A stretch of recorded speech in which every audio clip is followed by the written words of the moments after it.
Tuned in, the signal's clear.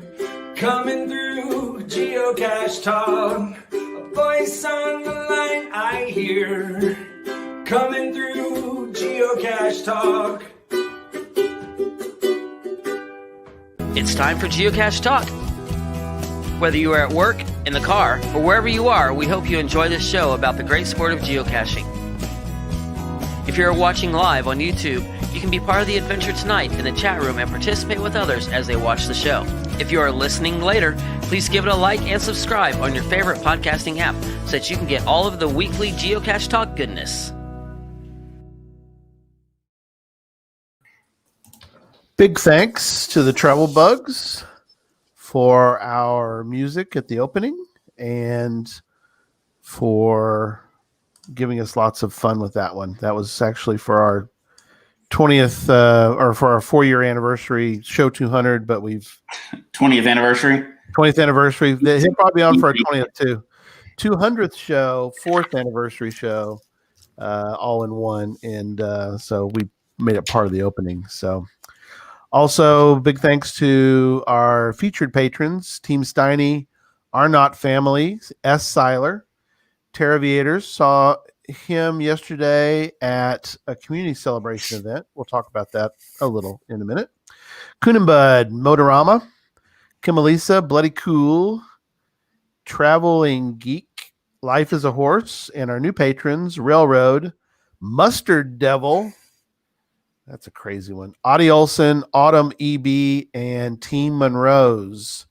If you'd like to become a patron, click on the Become a Patron link on the front page of the Geocache Talk website, or head on over to Patreon, patreon.com/Geocache Talk for more details. Patrons get the now famous blackout coins. I got it. Come back. Okay. Come have it. There we go. This is around. Oh, Tony's got his. Okay, cool. Oh, there we go. There we go. And that's okay. Don't feel bad, Justin. Just not a problem. It was a pop quiz. Don't worry. Pop quiz. It's okay. You're okay. You passed. Pull it back, Zach. Other geocaching items during the year, as well as bonus content and invites, special events only for patrons. They're in the middle of a book club. Yes, book club. Got another meeting coming up. And I just posted some audio. It's kind of interesting. You don't hear about that as often, I guess. Most people post video, but all I had was audio from Community Celebration. It was really cool. They did a history of geocaching, and I got fairly decent audio on it, and I posted it for our patrons, and it was a lot of fun, a lot of cool stuff in the audio. So patrons, go check out the audio. I think it's fun to listen to. It's about 5 minutes long. Support levels start at as little as Bison Tube level. That's just $3. And there's other levels as well. So I never mentioned the other levels, but we don't have time for that tonight. But you can go check it out. So let's jump right into show 211 as we welcome to the show Justin Long and Tony Lauk. I think I got that right. Hello. Yep. Hey, everybody. And, of course, Sodak Zach's with us, too. Mm-hmm. Hello. And we're going to have an interesting discussion about an interesting cache. But first, we're going to do some news.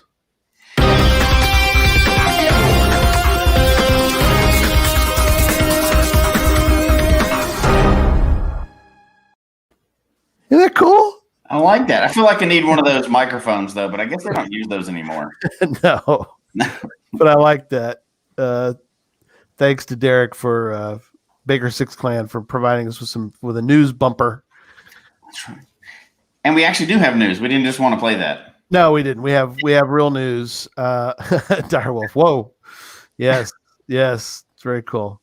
Because there's lots of stuff going on despite the world falling apart. There's still a bunch of stuff happening in geocaching right now. Yeah, several things. I guess first we'll mention our sponsor for this week. So, I can't remember who was that. Our sponsor this week is FTF Magazine. Oh, look at that right there. I got mine too. Woo!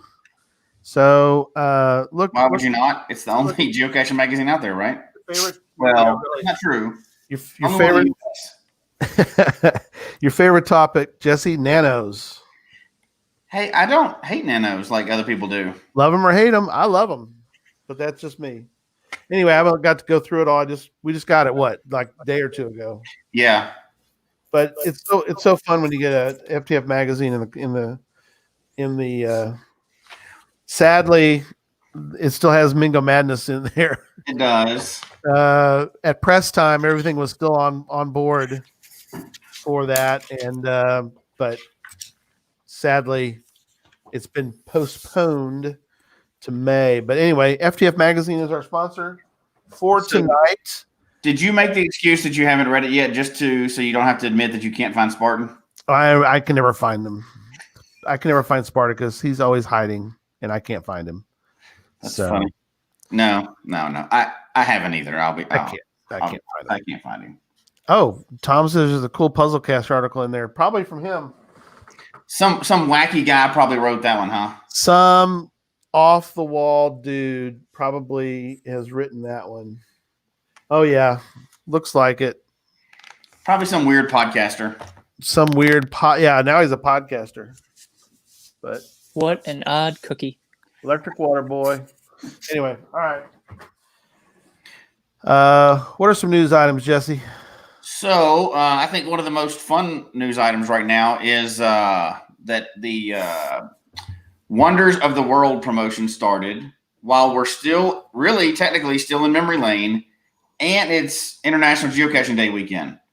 So you can stack up souvenirs just by going caching this weekend. So yes, hopefully everybody was able to get out. That anybody that was able to get out safely got out, got some caches, got all kinds of digital, souvenirs and passports and all that other stuff. And I know everybody's got their own opinion, but I really liked it. So I'm kind of a sucker for the promotions, because it gets people out caching. Yeah. Zach, did you do it?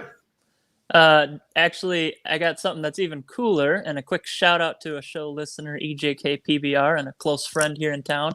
Not only did he have all those souvenirs to stack, he also actually went out to Seattle because it was supposed to be that weekend. So he so he got the original stash and all those ones all around there. So I actually called him to wish him a happy birthday this weekend too. Oh wow! Oh wow! And he was at the oldest, I think it's the oldest one in Oregon or something, or GC 17 or something out there. Mm-hmm. And he was standing there with the view of Mount Hood. And he had just finished his first Jasmer loop as well. So what a weekend he had. That's a lot of milestones in one weekend. Yeah. That's a good stack. Did y'all get a chance to work on it at all this weekend? The new souvenirs? I did, yeah. Yeah, I got lucky, I guess, is that I stacked quite a few. I got 5 souvenirs stacked up. Nice. So Wonders of the World, World Explorer Modern, International Geocaching Day, and a community celebration event. That's right. You got the community celebration event too. I did. I got that icon, and then a lot of other crazy stuff, which we don't really have time tonight to talk too much about. But yeah, saw a lot of crazy stuff this weekend. Sadly, we saw 2 major wrecks trying to get to this community celebration. One was a car completely flipped over, which we were pretty late seeing that one. But it was, police were on site already for that one. But we were walking up to go to the, into the location for the community celebration. And there was a big wreck in front of us on the road there. And sadly, one of our geocacher, compadres was in the wreck, and so everybody was okay, nobody hurt, but you know how it sucks to have a car wreck and you got to deal with all that. But it was a great event. We all socially distanced except for our little tables. I mean, everybody was in their own little groups, but it was a lot of fun. We had quite a few people, but they were really good about, you you got to stay, you can't leave your table. You had to stay where you were. If you got up, you had to put your mask back on, that kind of thing. But it was a lot of fun. They had a lot of good things in place, and the place where we had it was closed, so it was only open for the event. So it was only cashiers. Not that made it any safer, but it was just nice to have that kind of situation. So anyway, So would you give this promotion, The Wonders of the World, a thumbs up or thumbs down? I give a thumbs up.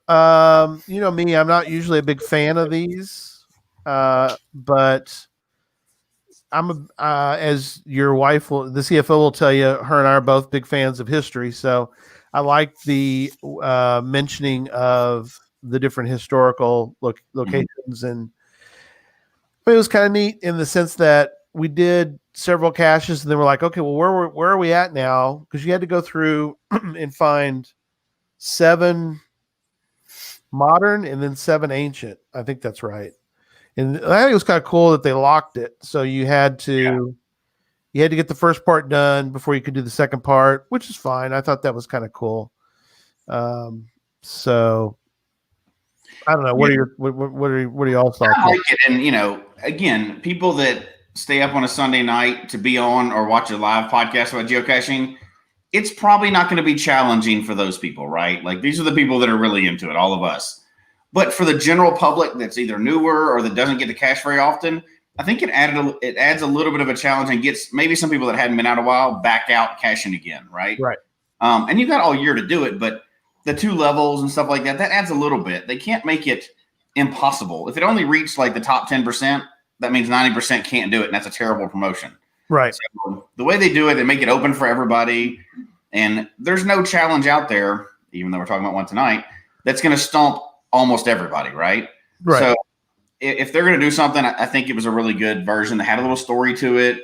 There's a couple different levels, and there's some information behind it. It's not just like go find 100 caches and you get a souvenir. So they thought it up. They put some thought into it and made it pretty neat. So you can't make it impossible, or it's not. It's not for those people. And and when they first came out with that idea, I think, wasn't it the Mystery at the Museum? Yeah, I think Museum was the first one where they actually hide the hidden items are in just regular caches, and I thought that was kind of cool how they could manipulate the database such that a cache could be part of it. I think it's great. It's not every cache; it's certain caches, and you got to target certain caches, and I hope they continue to play with that because I see potential for the future, right? Like they can assign a digital souvenir like this to any cache that say hasn't been found 180 days. Right. Or there's 2 or 3 DNFs on it. They can assign one to send people racing out for it to go and try to check on that cache. There's a lot of things they could potentially do with it in the future to make it where you could clean up the game board and all these other things. And there's a lot of fun things they could do with it just outside of what they're doing. But I'm glad they're experimenting with different ways to do it now. So I think every one of these is kind of a test. They're testing to see what they can do. Right. No, I like it. Get out, check the board. You can filter for the wonders in different ways. You can use their app. There's a way to do it in Cachly. I'm sure there's ways to do it on GC Droid or whatever you're currently using. Cachly? Yeah, you can do it on Cachly. I can show you. There's a way to that. Yeah, you can filter for the souvenirs. So that's kind of cool. Something, I think they want you to use their app, but use whatever app you want. But it's kind of neat. I agree. We can talk more about that too. That's very cool. But you know what? I think it was good. I'm giving it a thumbs up for this promotion. I like it. So I'm kind of sad that I'm already done with it. I kind of wish you got to do it again. Yeah, start over. Yeah. There was a way to make it so you could kind of keep going somehow if you wanted to make an additional. All right. So real quick, also, we have a blog with a B on a new blog from Just Finding Our Way called The Best Geocaching Vehicle. That's on our website. So check that out. And think about the possibility of writing a blog and Mhm. sending it in, because we're always in need of some good blogs. So Yeah, think we about need more stories. We know you have stories, whether they're from a long time ago, the one story you haven't told or whatever, but we need some new stories in. If nothing else, tell us a story about how you can't cash right now, how COVID's affected your caching or whatever else. We can write a blog, but everybody already hears us speak. We want somebody else's voice in there, right? We want everybody else's stories. So please send those in. We want to keep them coming fresh from everybody else. We really want that to be, a blog from the people, not from us. So Because exactly. you're not people. yeah, blog of the people. The blogs of the people. All right. And Yeah, go ahead. I'll You just can't say do that one. You can't do that one. I can't do a very big announcement yet. No, I can't. I guess I no. can't. But, and we can maybe get into this later if nobody else knows what I'm talking about when I say it. But I was at home today and I got a notification on my phone that a new adventure lab was in our area. Oh, that's cool. First time I've seen it. That must be a new update or just showed up on my phone for the first time. But it, just like a notification showed up and it said there are new adventure labs in your area. Oh, So, that's cool. Open the app, checked it. It was obviously from the app, right? So that must be a new installment. I haven't seen them do that before. Right. That's kind of neat. I must have missed that. The latest update changed the icon colors a little bit. Mm-hmm. Oh, okay. Cool. Now they're all green. It's a little harder to read sometimes. Right. Yeah. I'm going to have to dig into that. I don't know if anybody knows, but they also have symbols. Like some of them have like diagonal lines across them. The check mark's pretty obvious what's on there. But some of them have different things on them. So I like that they're updating that. I hope they keep doing it. Now, hopefully, eventually they'll merge it into the regular app. But I don't know. I think they're doing well with the Adventure Labs, too. Anything new right now is good. So Jeff's saying that okay. the adventure within 30 days have a cog on the icon, too. Okay. Very cool. Yeah, I almost got FTF on one the other day, and somebody got it for me. So. Yeah, I did hear that too. UDAC was saying that people are not liking the icons. Yeah, I had heard that. People are not digging it, at least not right now yet. So yeah. So let's get into the show. Yeah, show 211. GC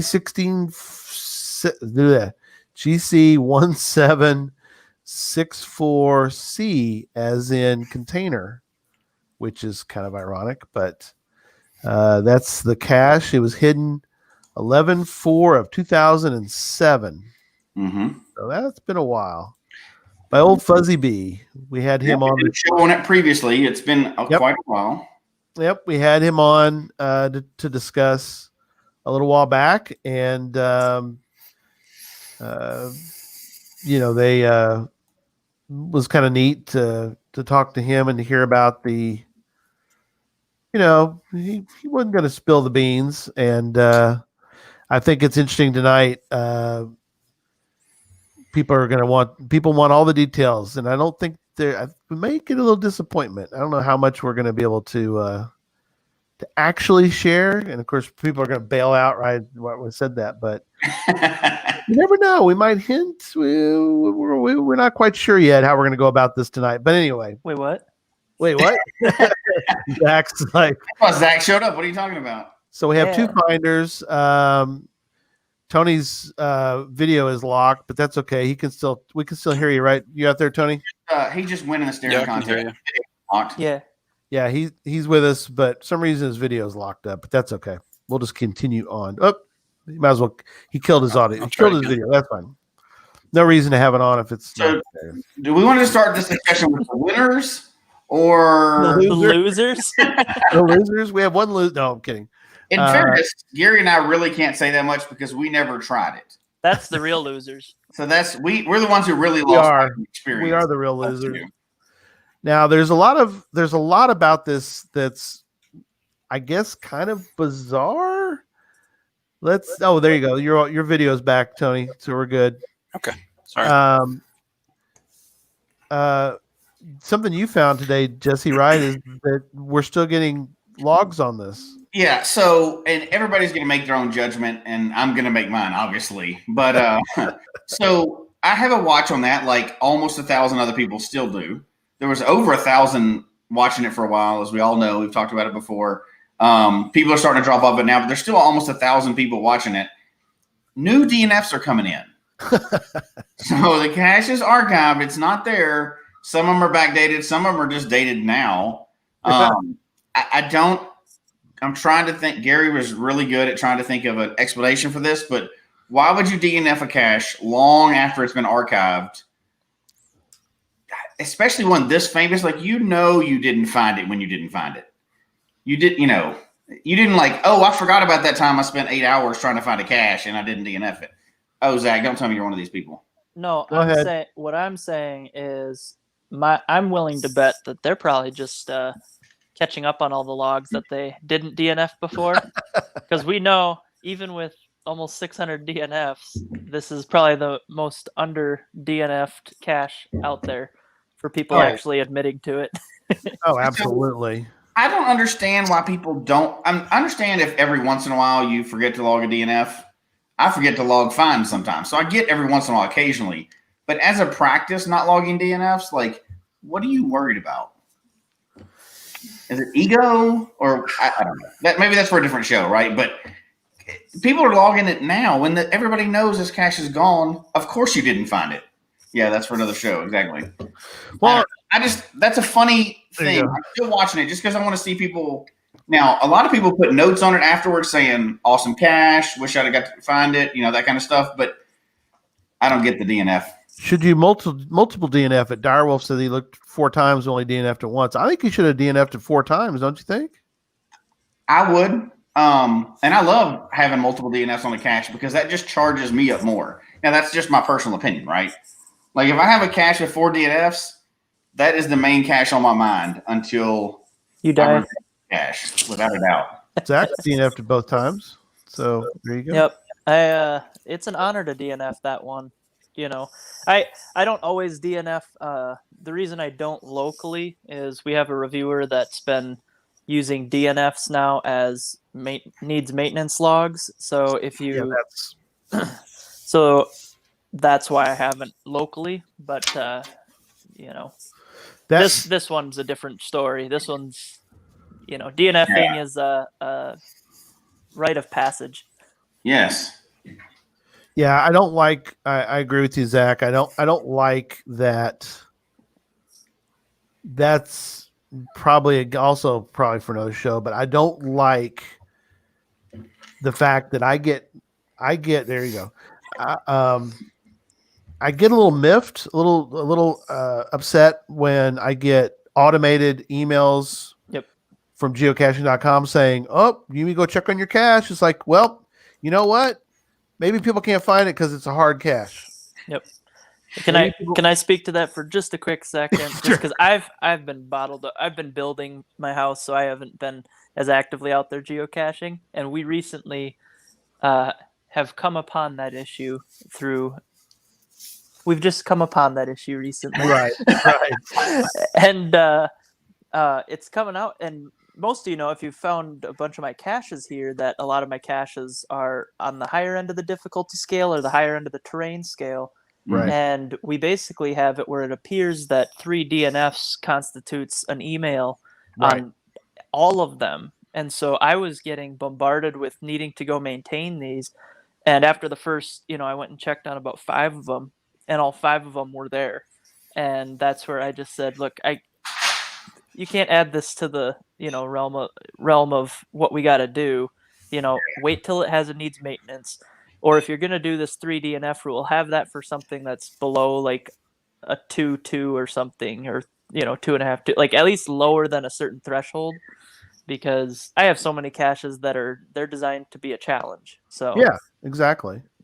Anyway, so that's turned me off of the hiding new ones for sure until I kind of see how the waters settle around the new unofficial rules that have been enforced.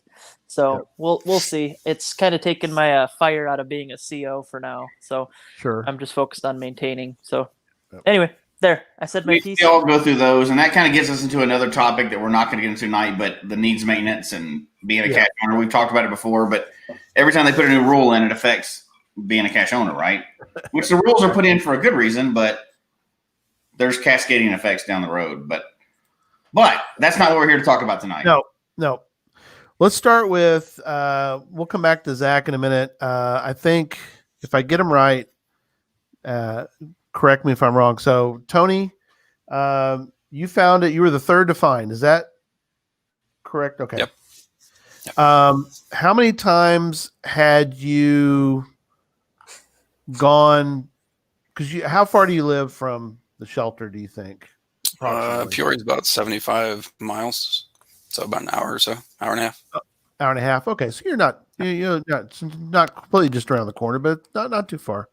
So when did it start to spike your interest? Was it, how did you hear about the shelter, and what was it that kind of sparked your interest, I guess? I started cashing in 2006 and 2007, 2008, and then I stopped for about 10 years. And when I picked back up in 2016, I just got into going to events and stuff. So I went out to the 14er, and then I went up to West Bend. Okay, and cool. I ran into some local cashers there, Clown Shoes and Lag Rack. And cool. They told me about this cache that hadn't been found. And they were talking about one over near West Bend, Alvin, and whatever that hard one is over there. Justin went to look for it, so he should know. They said one about a shelter down in Peoria, which I'd never even heard of it. And then they talked about how they thought it was hidden. So I heard some hints about this and that, and what they thought. And that was in August, I think, is when West Bend was. And I think I went maybe a week or two later. I went down there for the first time. Now, on your first attempt, you found it, right? Yes. Wow. So, kind of crazy in a sense, because I'm sure it'd be interesting. I don't think we'll ever hear the true story of the number of people who, the correct DNF total. Like if there was somebody who could, I was there 30 times, kind of raise their hand and all that. But fascinating that Direwolf's saying he's an alien. No, he just, would you say you were partially lucky? No, partially lucky, but I also had my own ideas for what it was too. That's probably the thing too with a lot of these kind of caches. And I had heard about it. I think first was in the blog, the geocaching.com blog. I think I had run across, I think it was a geocache of the month. I think I have to go back and look, but anyway, and that kind of sparked my interest. But I think you're right. I think that it would be interesting to go about trying to find something without any preconceived, because you had heard some things obviously, but you kind of wanted to go about it differently. Well, that's the thing too, is I didn't read any logs. I didn't look at any pictures before I went down there. So I didn't know anything about it. Yeah. That's awesome. And I didn't even know that there were so many in the park. I went straight to the shelter, got out and went to that one, and then carried on with the rest of my day too. Wow. How long did it take you from the time you got there until you found it? I think we calculated like 41 minutes, but I wasn't timing. Wow. We pulled up. I had the two little kids and my girlfriend at the time. I got out and I said, "You feel lucky today?" And it was I think we were supposed to have an eclipse that day. Wow. Yep. Wow. So, but I mean, it still took me quite a while. Were any of the things that you heard people talking about, were they even close? Absolutely. Oh, they were? Yeah. Okay. The Clown Shoes and Lag Rack, they if they would have listened to their own advice and went down there and poked around and prodded like Zach, then they would have found it. Yeah. It's funny. because it's really not. It's not. It's it's not like some sort of gigantor structure. I mean, what are like Justin? Did you ever like? Do you know how? Did you ever measure to see how big the thing was, or is there? No. Okay. No. Okay. But I mean, we're not talking. I mean, I've seen photos. It's not huge. It's not a very big structure. It's 36 feet by 72 feet by Zach, 12 feet tall. Making a joke, but although Zach would probably measure it. He probably did. He probably got out of calculate it out and see what structures are important for something that size. He would know. Being a home builder, he probably did get out. Got out some that line that's got the chalk with you can do the chalk lines or whatever, and laid out a grid to try to start hunting for it. So started gently pulling nails out, and lifting each board, and then putting them back. Yep, I actually built a replica right next to it. Demolished the other one, and nobody saw. Put the other one back. Okay, so Direwolf says if it's about 6 picnic tables, because picnic tables would be kind of big, but yeah. And people have seen photos. You can go find. I mean, you can still go. It's archived, which we'll talk about. GC 1764C. There's pictures. You can see the structure. Wooden. It's wooden, which we got into a little discussion prior to the show. It is flammable, yes. Yes, so we don't want but seems like around us down here in Texas is we don't have a lot of wooden shelter structures in parks. They're mostly all metal. So, but interesting. It looks like an older structure, and I know you guys talked about how over the years now people have unfortunately kind of did too much poking and prodding, and but it was probably, would you guys say that it was a little bit weathered before it even got to be kind of famous, do you think? There's other shelters in the park, and I think with Fuzzy doing the maintenance that he was every year, that this shelter actually still looked probably the best out of all the shelters in the entire park. Okay, cool. Yeah. And that's probably a lot of work for an owner to be doing maintenance on a shelter, right? For one cache. For 13 years. Yeah, that's a long time. Yeah, it seems like I haven't even been alive that long. First print. Really? That's amazing. Yeah, so Tony was third. Justin, you were fifth? Yep. Okay. So how much prior knowledge did you have, and what was your kind of initial experience? Did you do like Tony did? Did you not look at anything, or how did you go about it? I looked at everything possible. Pictures, events that were thrown, everything. I dissected anything I could find, and in the end, it probably didn't help me at all. So there you go. So maybe not, maybe it's not always the best thing to do, but now you helped an old lady cross the road the day before or something, right? That was it. Like there was some karma coming your way. Yeah. Before we get too far down the road about this one, we should, in case people are not as familiar and didn't watch the last show. First of all, shame on you. Watch that last show. Should we give people just a quick update on what this cache is? Like some of the stats and everything else. There's still 1,000 people. Oh, sure. Before we get too far down the road, because there's some people that can be tuning this the first time and go, why are they talking about one cache? Yeah. There's been a whole episode talking about finding or not finding one cache. It's the cache. The cache. Yeah. Yeah, maybe if Justin or Anthony could describe kind of the container, the location, any of that, just.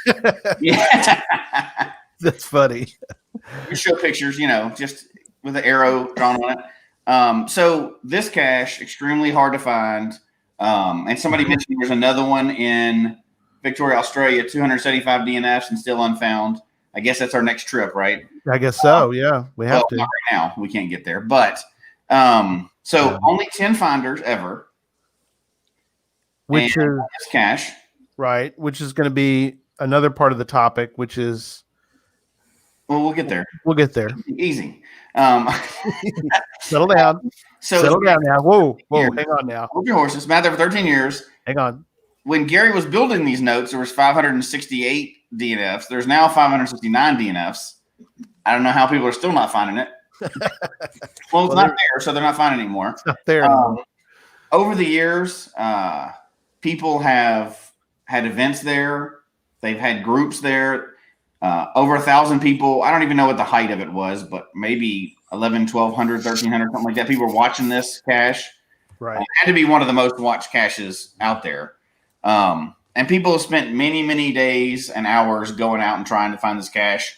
And after 13 years, we know for a fact that it was out there. But after 13 years, only 10 people found it. So that's why we're having this big show to talk about this. And then in the show notes will be information as well. But just to catch everybody up that may be first time here. And after 10 years, only like 5 people had found it, right?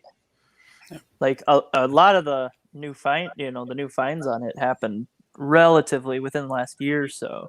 Yes. I'd say half of the finds. So for a long time, I think Geocaching HQ did a blog post on it even where there had been none or one find on it.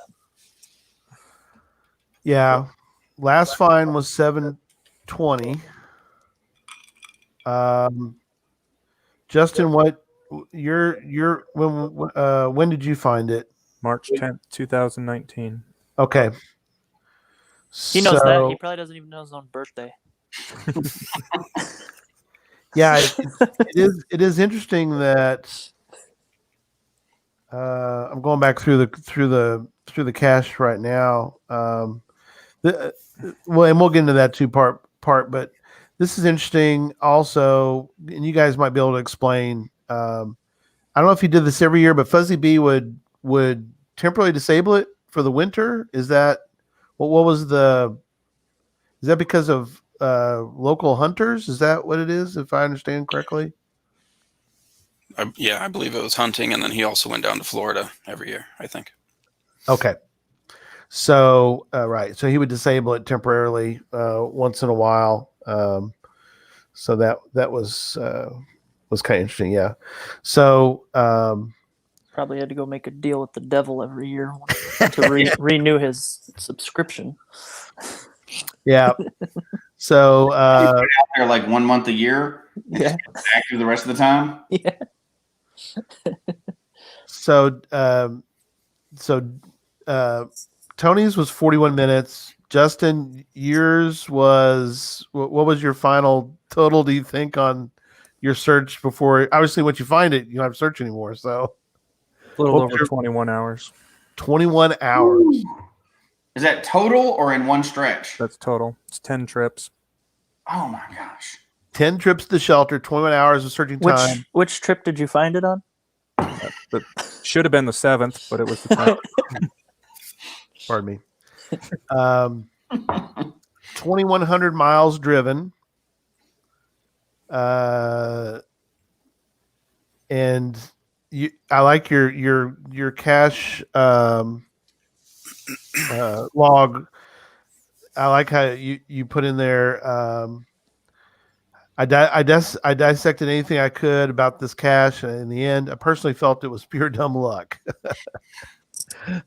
That's kind of cool. I think that's true. I mean, we've all probably had situations not like this one, but we probably had a micro situation like that. I don't know, Jesse, Oh yeah, those Nemesis caches. I've never had one on this scale because I've never gone after this one, right? But I've had Nemesis caches where I'll go back and for me, I'm curious to know Justin's motivation for continuing to go back, but it just is one of those things that just sits out there and bugs me until, especially if I know that it's still there, right? If you miss one, you can easily rationalize, oh, it's probably gone. That's why I couldn't find it. But if you know it's still out there, oh, that's a tough one. That's a tough one to swallow for me. I would be curious to know, Justin, could you describe why you took 10 trips out there? 'Cause Like I'm an idiot. what motivated you? Pure dumb. I don't know, man. I was obsessed with it. When I talk about having nightmares about it, I wasn't joking. Like, I would dream about that stupid cache over and over and over. And my wife finally hated geocaching because I talked about it all the time. I took them down there eventually. My kids don't want to geocache anymore because I took them there too many times. And oddly enough, finally when I found it was the only time I went by myself. Oh, wow. Interesting. And yeah, it was not a warm day, like a nice warm sunny day. Sunny day. You found it. It was kind of cold, wasn't it? 20-mile-an-hour winds and yeah. On one of the trips, Did the park? I usually had a backup cell phone that I'd use for geocaching, and on one of the trips, I actually left the cell phone there and lost that too. So, oh my, oh no, dang it. Did the park just open back up, Justin? he reinstated it on the 8th, I believe, because I kept messaging, asking when it was going to be turned back on, and I went that weekend as soon as it came back up. Wow. So Justin, when you finally found it and your family wasn't there, did you call them first and tell them? And did they believe you? I was on the phone with my wife when I found it. Oh my gosh. Like you didn't call her after you found it. You were just happened to be talking to her and you're like, Yes. I found it. I can't believe it. I found it. Yeah, she swears that I was crying. I don't think I was, but I was shocked, more or less. Yeah. So the CFO's asking, was it all worth it? Absolutely. Well, you found it. Yeah. So Absolutely. Well, Tony's answer is completely different, right? Because he's like, yeah, it took me 40 minutes. I'm good. Yeah, I went to Five Guys after that. Forgot to log it. Oh yeah, I got this one too. See, I don't know if Tony, you may say it may not have been worth it because how many emails, That was my next question. phone calls, accostings did you have of people going, I think I did. This was long before I think I sent you a note saying, hey, got any advice, got any hints you could give us? I mean, how many people did you have that kind of bugged you about that? How many from Justin or just everybody else? How many in total? Yeah, I think I got a few emails that week and then the next following weeks, but no calls. Ironically enough, the group around here, they wouldn't even mention it. Like they didn't even care. Oh, They would give me crap here and there, and oh yeah, he's the shelter finder. Just go look at him, or he'll help you. He'll go find it. But yeah, it seemed like there's more pressure from the people around me to go find other shelter hides. Hey, one iconic one is probably enough. Did you get a shirt? Did you win some money? Did you get a ring from it? Or, I mean, what happened? Nothing. No. And then I contacted Fuzzy B right then, but I never met him, so he didn't come down because I went, like I said, and went on with my day, and then he verified it later. I never met him until I think the birthday party or the birthday party. Right. So they did a 10-year. Right. They did a 10-year birthday party for the shelter in 2017. Obviously, it's been out since 2007. So let's hear from a DNFer because there's a lot of those. There are a dime a dozen, I guess. No. So that's why you asked me to be back, not to celebrate like 8 months and finally coming back on a show. It's like, hey, you've been busy. I didn't want to bother you. We didn't want to bother you while you were busy. Thank you for bringing me back for like the one DNF outstanding that I have. Yeah, we don't want to hear about all your cool cash finds. That's for another show. But we do want to hear about this one. So, what is your experience, Zach, of when you heard about it? When did you first hear about it, and when did you decide to make the trip? Because Well, obviously a lot further for you. For Justin, so Tony's about an hour and a half. How far are you, Justin? You think from the? It's about an hour and a half. Okay, you're about the same. So Zach, how far do you think you are? Well, how far are you from Peoria, Okay. Illinois? So. Oh, and here's somebody remembers this too, so you'll have to mention this. Yeah, I will. Don't worry. Okay.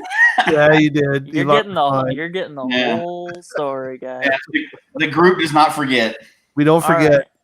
right. So I hear, because I'm finding, I'm new-ish cacher, but pretty well experienced, couple thousand finds up in the Sioux Falls area, and finding a bunch of really hard ones and solving some difficult puzzles and doing some, climbs that people had used tots for, or, even climbing gear and all that. So somewhere along the lines, I got information about this impossible cache and got linked to the geocaching blog story on it. Started researching, and then that weekend I had free, and I decided I'm gonna take a road trip down to Peoria and make a find. Right, of course. Except for so I thought about it, and I had this idea in my head, and I knew for a fact this is what it was. This is why it stumped so many smart, experienced cachers before me. So I hop in my truck. It's a big GMC Yukon. Just threw some bedding in the back and everything, and decided to make the trek from Sioux Falls right after work on a Friday. I didn't even take off like part of the work day. So I drive 7 hours one way down there. Wow. I arrive at 2 a.m. and test my perfect theory that I knew after reading all of the DNF logs, all the found it logs, all the little nuggets of pseudo hints that Fuzzy B cryptically put in there. Right. I think all of his things were Rot 13. I, re-put them in, and it came up with this jumbled alien text that I deciphered into telling me that it was UV light was needed. And I was convinced that the container was the shelter. Yeah. And that was my idea too. So I would sit there with a UV light. I went over every inch expecting to see a little pen that said FTF and Right. date, and then people would just start signing down one of the posts or something. Yep. I was convinced. Me too. So I get there, and I looked over, a couple hours that night. It was not that. So I went to bed in the back of the truck. Right there in the parking lot. I slept with the cache. Yep. Well, no, you don't know that. You don't know if that's so. We'll talk. We'll ask the finders real quick. Yep. The people who were successful at it. So it wasn't UV light. Is that correct, gentlemen? They're not saying anything. Correct. I can say it wasn't. Correct. Because Fuzzy laughed and said no. Because the whole thing would hinge on the fact that the iffiness of the shelter itself being the container. Yeah. So that wouldn't fly for a lot of people if they started finding it. So I really like the idea though, because you and I both have the same idea. Because I thought that I even asked my reviewer. I said, could I do something like that? And of course, the reviewer says no. That's considered. Got to have a container now. Yeah. I was saying the shelter could be the container, but they were saying that'd be vandalism, and I said, well, what if I got permission? And they kind of blew me off. So anyway. Even with permission, I don't think they would pass that now, considering it would be a container. That's like right and stuff like that. Right. Yeah. So you can't have it. You can't have it. Oh, you can't have the container, or you can't have the logbook not inside something. And then of course I said, well, it's inside the container. It's you've seen those electrical panel, fake electrical panel ones. Yep. They say now that you can't do that unless it's actually inside. The container is sort of open on the backside, so you're not supposed to put a container. But all right, quit ruining my sport. Just go ahead. Go ahead. I know. Yeah. No. So I'm there searching. So I go to bed, wake up the next morning, and proceed to finish off that first trip because I had to drive back. Yeah. So I had to drive back, and I searched a total of 14 hours straight Wow. And most of you that know me or knew me before this probably remember that, because I was kind of doing a lot more vlogs and Twitter and Instagram and this new thing called Periscope with live streaming. Before live streaming was something on another. So I was actually live streaming on Periscope Yep. and pretty much the whole day and doing literally whatever people like mentioned as ideas. So I was like their proxy to like try out their ideas that they were convinced of, that, you know, especially for people that couldn't get to the shelter. Yeah. And then I created the Facebook page too for it to kind of share and talk about ideas, or, you know, schedule meetups for trips. But so we get to the end of that trip and I am fried. I mean, you know, anyone listening, how often have you like dedicated search 13 straight hours, you know, to get to the only break I took was to run into town and grab I don't know, Chick-fil-A or McDonald's or something, and then run back out. And that was 20-30 minutes. Came right back. There's Searched. a picture of it. Go ahead. Yep. And after a while I had it on pretty good authority that the chords are the chords are within the realm of good. So that gives you like that that right corner that you're seeing right now. Yeah. Like somewhere on that side of the shelter. So it pretty much, I had pretty thoroughly searched everything, but then probably the second half of that day, everything was focused on like those 4 posts and the area there, and could not find it. So defeated, I type up my log, add some photos, and I'll read it. The log says, "Frozen hat, Tips fedora, Fuzzy Bee, you stumped me. You've humbled me and confused me and entertained me for 12 hours today alone, plus the night before." Then it just describes the story I told you. This whole thing, everything's saying, "You've stumped me, I give up everything." Except for on my Cashly app, I have it set for found it automatically instead of did not find it. And I hit enter, and I don't even think it went so fast between that thing being there and my messages and emails and phone blowing up with people that are watching this cache. You gotta be kidding me. No, like, wait, yeah, everyone's sitting there saying, "Oh, you found it, congratulations." I'm getting all these congrats. And then 30 seconds later, when all of those people read my message, everyone's like, "Hey man, you..." And literally in real time, the instant I hit send, I remembered I didn't switch it to found it. It was right. So you defaulted it. So I removed it before I even think that on my phone it actually showed it went through, and switched it to a found it all in 5 seconds. So everyone got the email, but they're only just reading that. When they go to the cache page, they'd see that it's a did not find. Right. So then I'm getting all these people and name calling, or people calling me and laughing at me and all this stuff. Wow. And so that was my first experience. But so you had to go back. Yes. So, well, then I came back for the 10-year anniversary. And I just remembered I was actually there 3 times, technically. So I came back for the 10-year anniversary and looked for about 45 more minutes. I had a couple places I just wanted to like double check and reinforce in my mind that, yep, it was not there. I did check that spot.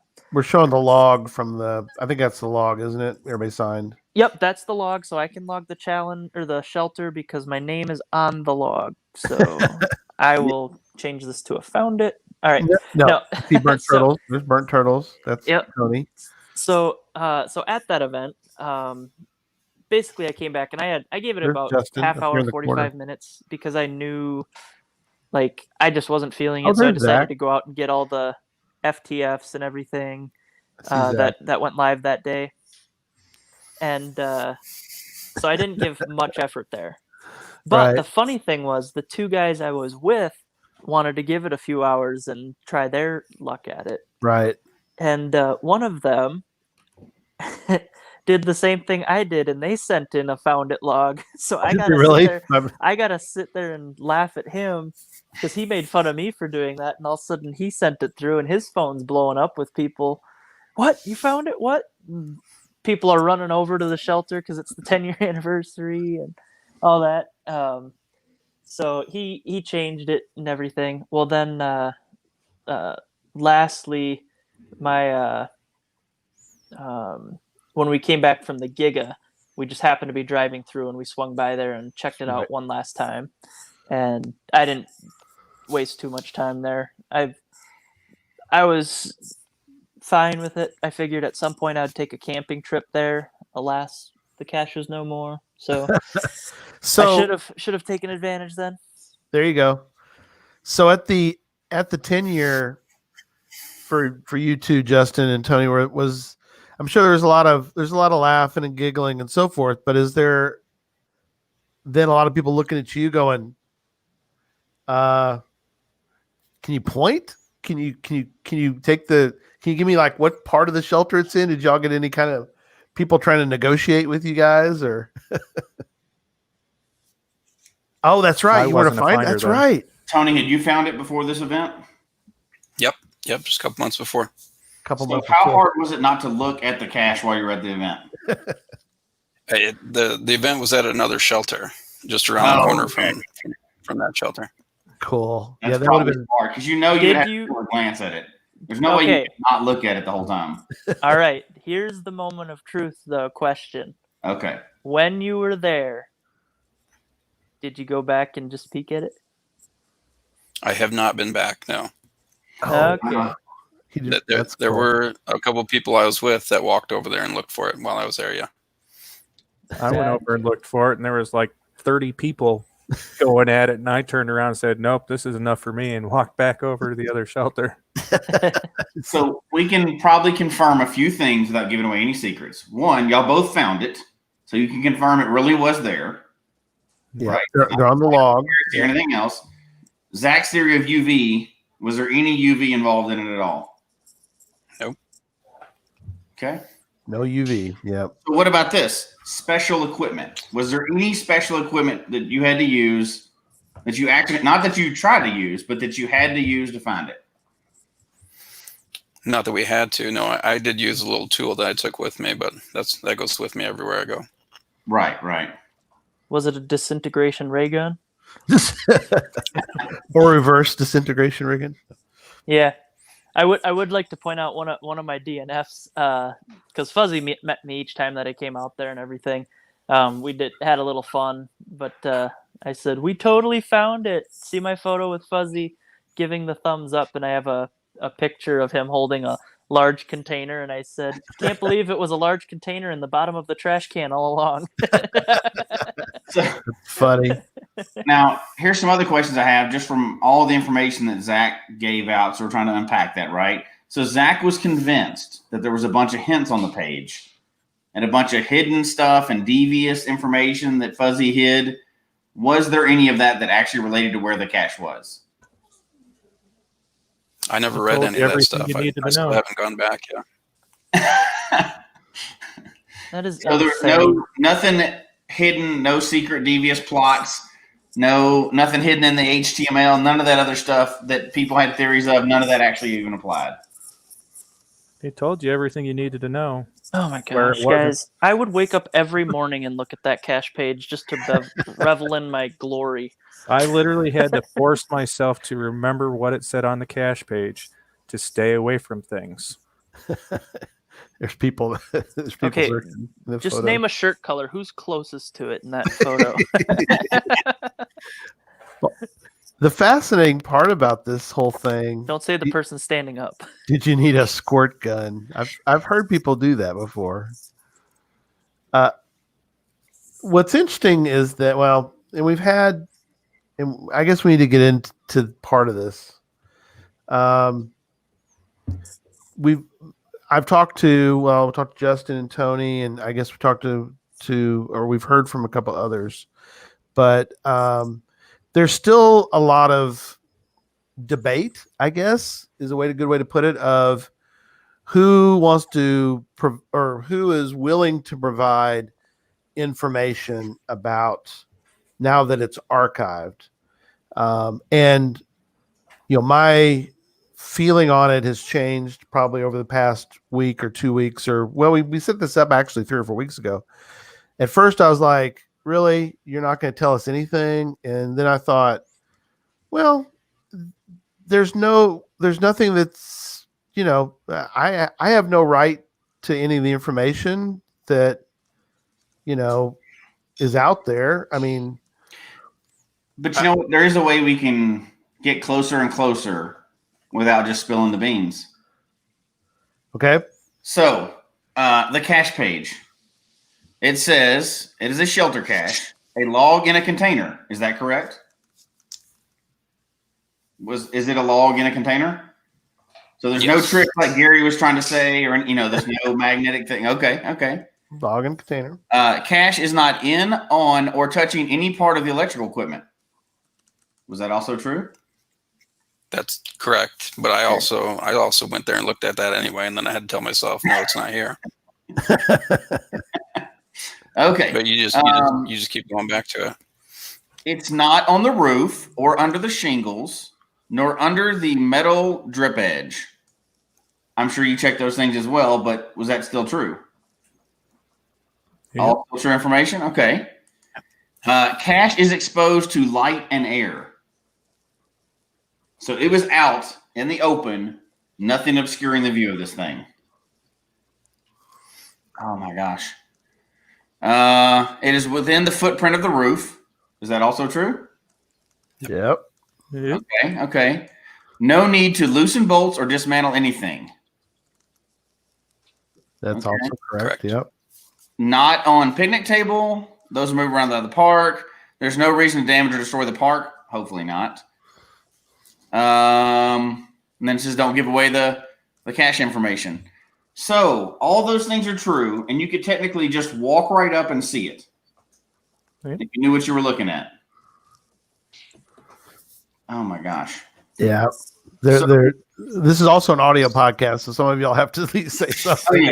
Shake your heads, which is fine. We appreciate that, but so here, Tony, you found it the first time, so I'll get you to hold on for a second. But Justin, how many times did you see this thing before you finally found it?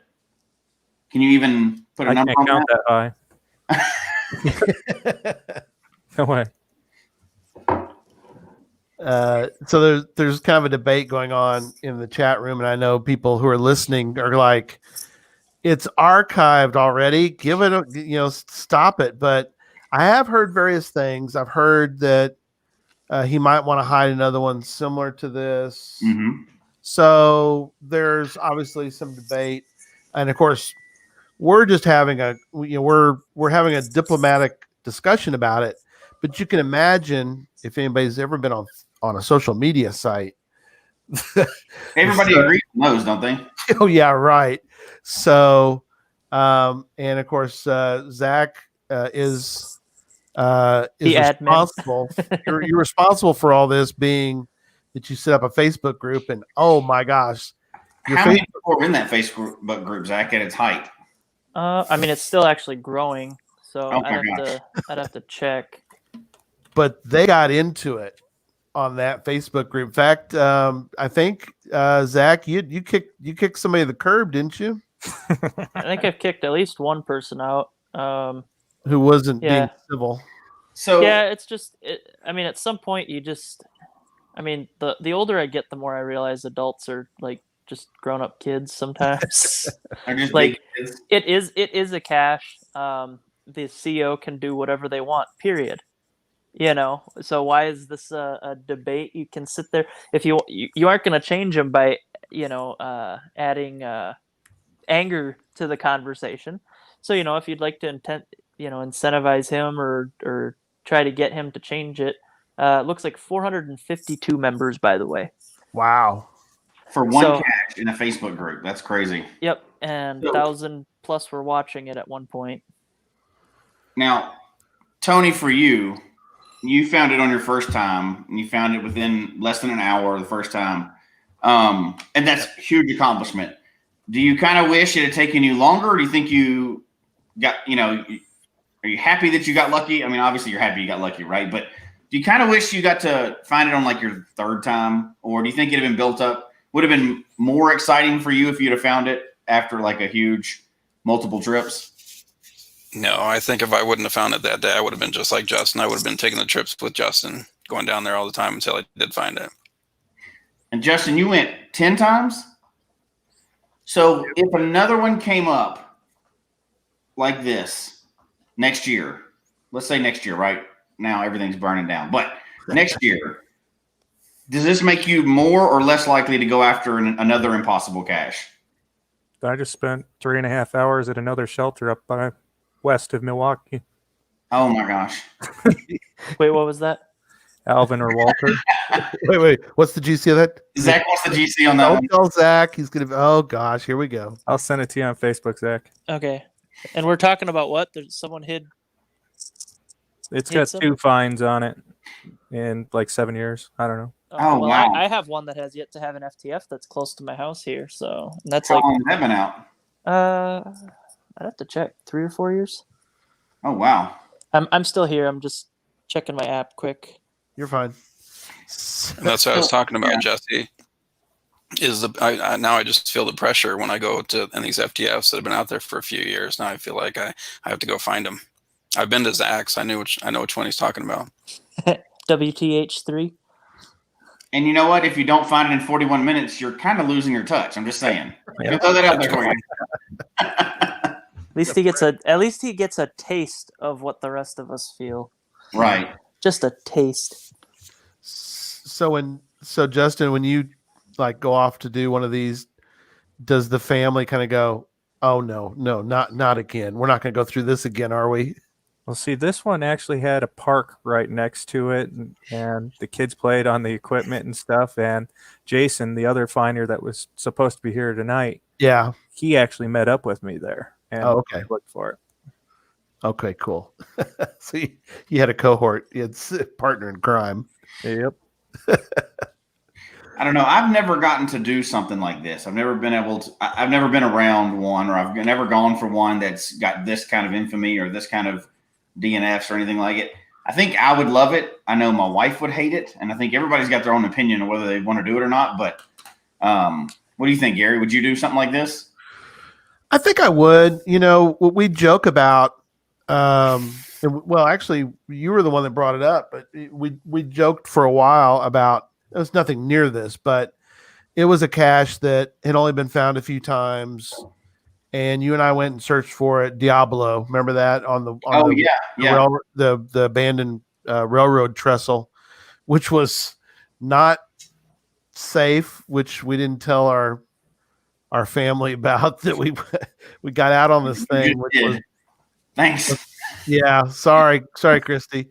We got out on this thing. It was okay. Just you had to be real careful because a lot of the bridge was missing. But we searched for that thing for we looked for about 45 minutes probably. Yeah, probably 45 minutes. About 45, and we packed it in, left, and you said afterward you're like, man, that was an awesome DNF. Yeah, that was one of the best DNFs I've ever had. Right. Right. So, but you know what? I wasn't anywhere close to that, and now that cache has been archived since, but I have to know that if I was to go to Mother's Challenge or whatever, and I show up there and I don't find it, I have to go in prepared to know that this is my new obsession until I find it. Mm-hmm. That is going to be a new obsession for me until I'm able to find it. So I don't need to embark on that unless I'm willing to go, okay, that's what's going to happen. So the chat room is obviously buzzing like crazy. So somebody said, or UDAC said, I'm surprised other finders didn't sell hints. Were you offered any money for the answer? Either one of you? No, I don't think so. No. Do you want money? Would it help? How much money would it have taken? Just curious. Asking for a friend. Asking for a friend. I honestly don't think they're. I really liked knowing that I was one of the very few to find this, and then once the new information was released and all the fines started coming in, it felt like that legend was dying off because it was no longer 12 years, 5 finders. Something now, appeared to 13 maybe be out of the cat might have been out of the bag in some way. So yeah. So one of you explained kind of what happened, and it was fairly recently.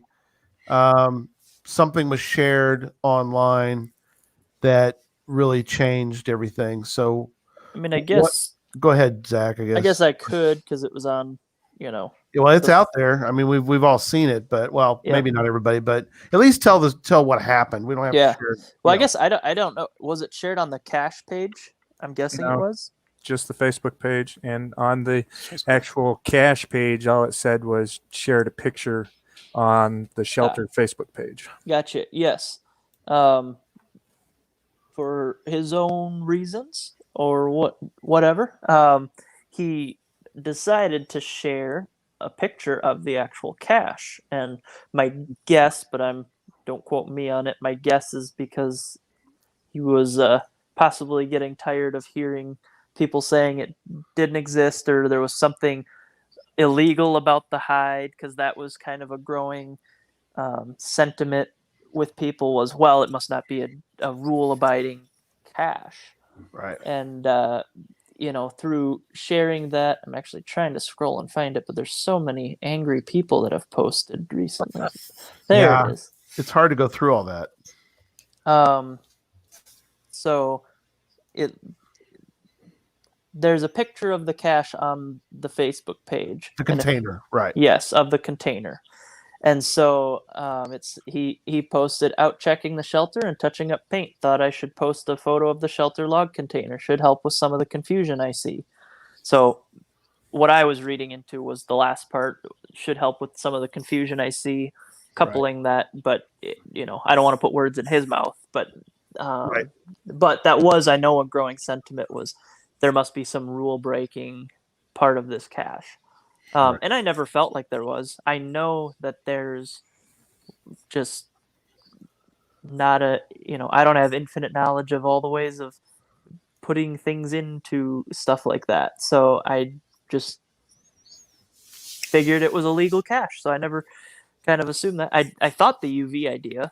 Yeah. But after that, I was searching for a small container the whole time. So,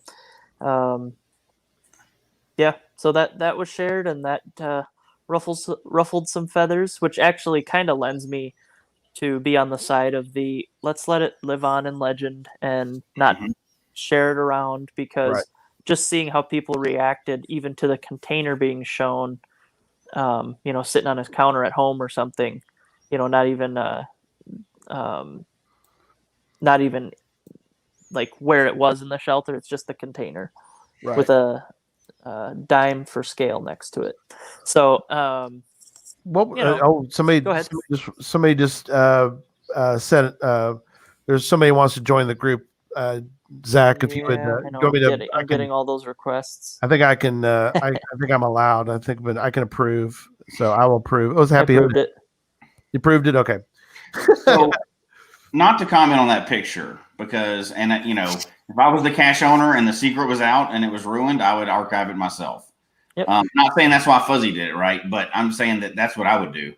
That's specialness of this cache is not because it's anything else. I would absolutely do that. And if anybody didn't like it, tough. Well, that's fascinating. So I'm saying that's what I would do. So Jesse, that was the comments that were brought up earlier, or people have also. So, and we'll get everybody's reaction to that comment, because a lot of people are saying, well, aren't caches supposed to be found? They're supposed to be found, but they're supposed to be found with the intent that the owner wants them to be found. Exactly. So, if you're given that's like publishing the answer to a puzzle. Right. Puzzle cache, right? Like, people share that all the time between their friends. We know that, but I wouldn't go online and publish the answer to a puzzle. Zach. No, I'm kidding. Zach didn't do that. But that kind of takes all the fun out of it, right? And the fun of that cache was that it was so hard to find. And just to address, and then everybody else's opinion too, but just to address the illegal thing, Justin and Tony can confirm this for us, but was the container legal and up to date according to the current rules of geocaching? I have a cache almost similar to this one. It's just not exactly perfect. Okay. And then So he wasn't breaking any rules by doing it. He didn't cheat in any way. It was a real cache, just hard to find. but it's also Turtles. one I've never seen before either. Yeah. Hides. Okay. See, I love that. I don't know. That's my opinion. If it was my cache and the specialness of it was the fact that it's hard to find because it's unique, and that got out and it takes away the specialness, I would probably close it out with the legacy that it had. That's my opinion. And again, I'm not speaking for Fuzzy. I'm speaking for me. Well, and I'll speak for just the sport in general. I mean, there's very few caches in the world that have an opportunity to actually hit this, where it could become a legend that anyone you could go over to Europe and there's people that have heard of this cache. Partially because Geocaching HQ actually did a blog on it. There's been videos on it, obviously my live stream, and other people's stuff that people have done. There's very few caches that could be a legendary cache that could actually go into, forever as a legendary cache versus, no, it was legendary while it was active, but then, 50 people found it and the word was out and then it finally, died. Yeah, legendary and only being found by 10 people. That's pretty impressive. Usually legendary caches are ones that are found by tons of people, right? So that's pretty impressive, I think. And I think it's more than just this cache. It's an inspiration for other people to maybe step up their caching game a little bit. Hopefully some people are inspired, and it sounds like there's other shelters, there's other caches out there that are kind of like this. And hopefully that does inspire people to step up their game a little bit on their cache after seeing or hearing about something like this. Yeah, Justin has a handful of shelter caches around the area. Oh, cool. They were probably just all from his nightmares, though. Oh, I have tons of hides that were inspired by thoughts that I had for this one. That's funny. Those are my what is it? The what series, my what ? Series, and the WTH series. And again, one of those hasn't been found yet. And they're not, they're probably not anything like this, but they were inspired by my thoughts as I was going through there. Every time I thought of some crazy way he could have possibly hit it, I wrote it down and then incorporated that just kind of in my own way of tipping my hat to him for the fun and joy that he brought me. That's one of my top memories in this sport is something I never even found. Right. Well, and it's you wouldn't want every cache to be like this, right? Because all of our find counts would be really low. However, or non-existent. And that's one of the best things of the game that we always say about it is it's so different. Like nobody has to go find that cache, right? Like you don't have to start and find that one, then you can find the rest of them. You don't have to go do that. Just ignore that cache if you don't want it. But it's out there for some people that want that kind of challenge. And I think it's good to have a little bit of everything in there. And obviously not everything can be like that cache. Not everybody can do something like that. But that's a good addition to the geocaching landscape. Mm-hmm. And I guess it's interesting, because both Tony and Justin have completely different really experiences at it. But, I think that it's interesting, like you said, that there's something about it. If you really value geocaching, then I think that these kind of experiences are things that we really all kind of treasure in many different ways. I think that it's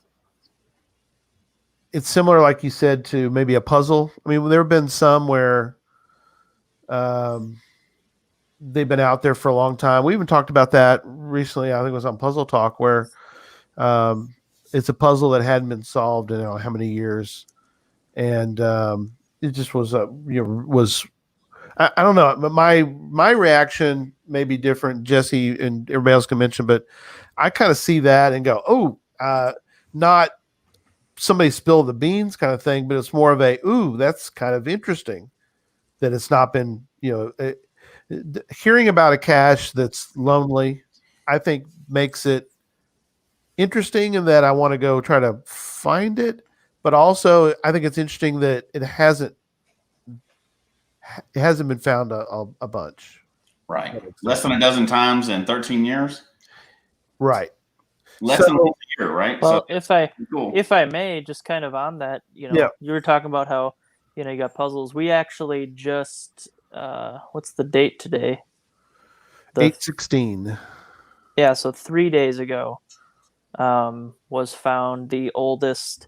There was a cache hidden in the beginning of 2012 that had an FTF puzzle cache on it. It's called the Horseman, and it's I forget the letters that you have, so you'll have to translate this, but it's GC3GQ27. Best single puzzle cache I've ever seen, and I've been working on it for years. Right. It was finally solved by a group down in Florida, and the instant they solved it, they planned for coming up here the very next weekend. They solved it early last week. Right. Verified with the CO, scheduled a trip up here, and all 4 of them got the find on it. And that's the other legendary cache that kind of has that top tier in my mind. Right. And it's still active, but actually it's kind of tying it back to the shelter. The shelter now being archived has made me realize that I need to be a lot more prudent and make the most of the time that these things are active, because you never know. With Fuzzy, it was deciding to archive it, but you never know if, especially in a park, they could just decide they're tired of seeing the damage or people any day.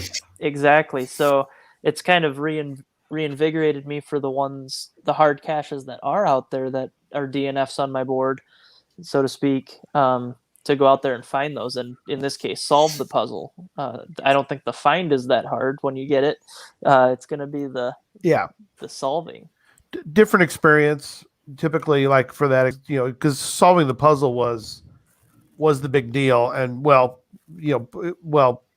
it necessarily could have been also the hide. This one being a traditional cache makes it interesting, that the photo was shared in June, and of course it was archived. Was it July? I could go look real quick. What was the date on the? I gotta go check. 7/20/2020. So basically about a month, maybe a little more than a month from when it was shared. Yep. To when it was archived. And one of the finds in the last 2 days that it was open. Right. So the order of events kind of went. It was found by 2 people on the 3rd. Right after being one of them. Oh, go ahead. Wasn't one guy? It was his first cache, right? Well, so 2 of them were found on the 3rd, and then 2 more suddenly found it. One it was his first cache, found it, and then the other, and it's still their only cache, and then the other one had 81 finds, and they found it on the 18th. It was disabled on the 19th. But yeah, I think all these finds came after the container was shown. Sure. Oh yeah. Then it was found again on the 20th, and then archived on the 20th. So I think he re-enabled it when he realized, well, there's 9 finds on it. Maybe in his head, I'm again speculating, but he might have said, well, we'll do it at 10 finds. Maybe it'll go for another 10 years and only have 9 finds. But he, let it out, and then another person found it. So then it got archived right after that was verified, and here we sit. The one person that found it, who has 1 find, they joined geocaching on 7/19, and they haven't been back onto the page since 7/22, and they've got 1 find. Yep. Which was this one, which is insane. Yep. Yeah, we can speculate a lot about that, but there's really nothing. Yeah, but that's just insane to think about that. I mean, obviously the showing the container was, to me, that was the beginning of the end.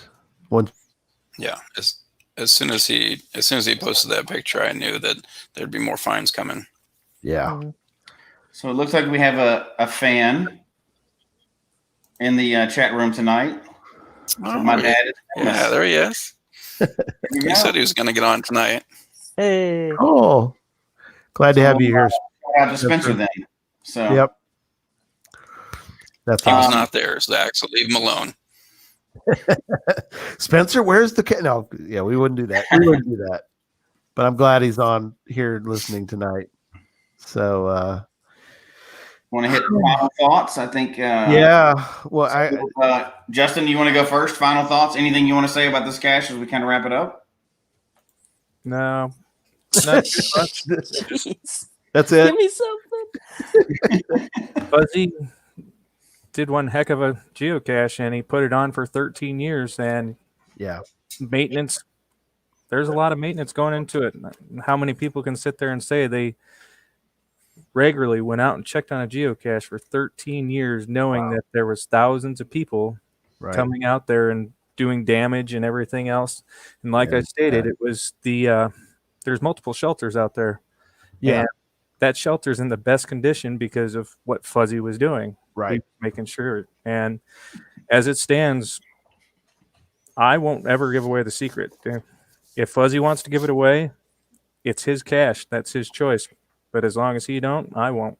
So very good. Yep. Cool. Tony? Justin and I might disagree on some things. I think now that it's archived, you have at least 1,000 people, if not more, people that want to know where it is and how it was hidden. But like you guys said earlier, if Fuzzy wanted to hide another one, then it would be somewhat similar, or someone would already have a hint on how to do it. But the original cache, I think he placed it so another lady in the area was ahead of him on finds, so he placed that cache there in order for her to go after it and try and find it and to slow her down so he could catch back up. So I think, just the and then I don't think we talked about it, but the amount of favorite points, I think it was up until 5, if that was right. The first 5 finders gave all 5 favorite points, and then these newer guys that have just found it lately, they didn't give out favorite points, so it kind of lost its that's flavor horrible. there. Yeah. Because isn't there a scale or something that rates that, right? Yeah. Gary knows all about that scale. Yeah. I know all about it. Wrote a whole book about it. But yeah, well, it's the 201 series of books. Let me share with you a book. No.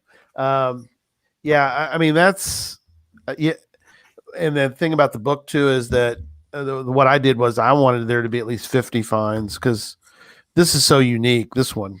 But anyway. But Zach, how about you? Let's go ahead, Zach. Well, I just, mainly want to say thank you, Fuzzy, and thank you to the finders. First off to Fuzzy for just everything, doing all this and creating a cache that captures the imagination, kind of lives on as a legend. And I do personally hope it gets out or it stays that way. But even if it gets out there, I hope that the few that do end up hearing from people here or there, keep it to yourself unless asked. I kind of don't want to know.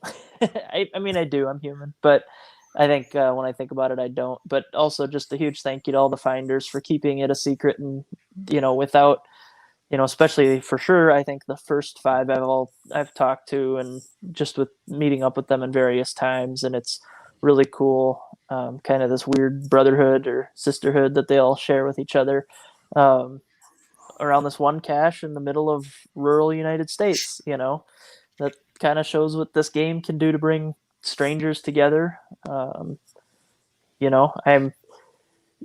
just be happy where you're at knowing where it is, because I'll forever be tied to this one as the probably big face of the DNF side of things. Right. I am one of the few people that have sent in a found it log on it. That's true. Temporarily. You were a temporary finder for a couple minutes. Accidental finder. But no, I just really appreciate that something like this exists, and it was a fun ride. So I wish Fuzzy be the best. For those that don't know, he's no spring chicken. So that may have had a little bit to do with it too. But he's a active older guy that's got some of the top number of fines in the world. He's super hyperactive that we didn't even go into that side of things. No. The trips that he's been on and having cashed with him and seen him, he's come to our area too. And, he just keeps going after it. 107,301 fines right now. Yep. So I would say the same Gary, thing. What? Gary, how many hides does Fuzzy have? He has 740 hides. Oh my gosh. And he has 593 favorite points. So, and it would be more on this one if people could find it, right? But right. Well, give he favorite points. Yeah. He'd have 1,000 plus on this one alone. His better stat would be how many DNFs does he have on his caches? Exactly. He's got more DNFs than favorite points. That's what's crazy.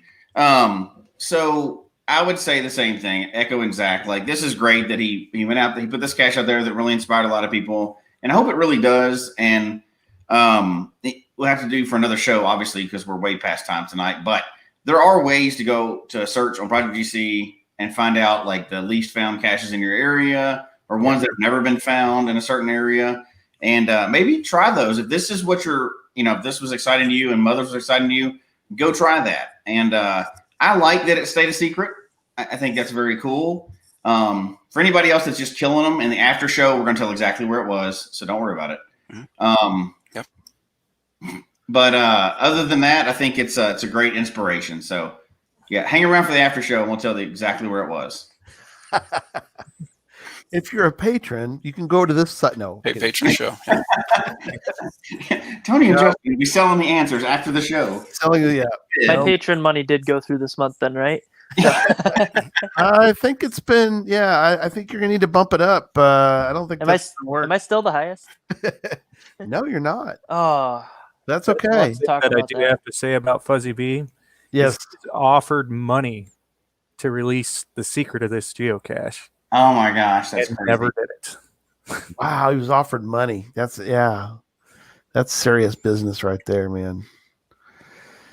All right, well, I don't really have anything. Jesse, I think you kind of summed it up. Yeah, I mean, we're all inspired by something like this, but it's kind of cool that the legend is over and it stayed a legend the whole time. That's pretty cool. Yep. Oh, Zach's got there he is, 100,000 fines for old Fuzzy B. Yep. So, yep. All right. That's it. That's all we can tell you. And people are like, well, what's that's it. Here we go. Here's the outro. Folks, we hope you've enjoyed the show tonight, as well as our new Folks, we hope you've enjoyed the show tonight, as well as our new format. Please email us your comment at geocachetalk@gmail.com. Don't forget to follow us on Twitter, Instagram, and Facebook. The show can be found on Apple Podcasts, Stitcher, Radio Public, or Spotify, as well as at the Geocache Talk website. Don't forget to click that subscribe button below and ring that bell notification so that you can see and hear the show on a weekly basis. And tell your friends about the show. Get them involved with us in the chat room. And until next week, don't just talk about geocaching, go geocaching. Good night, everybody. Good night.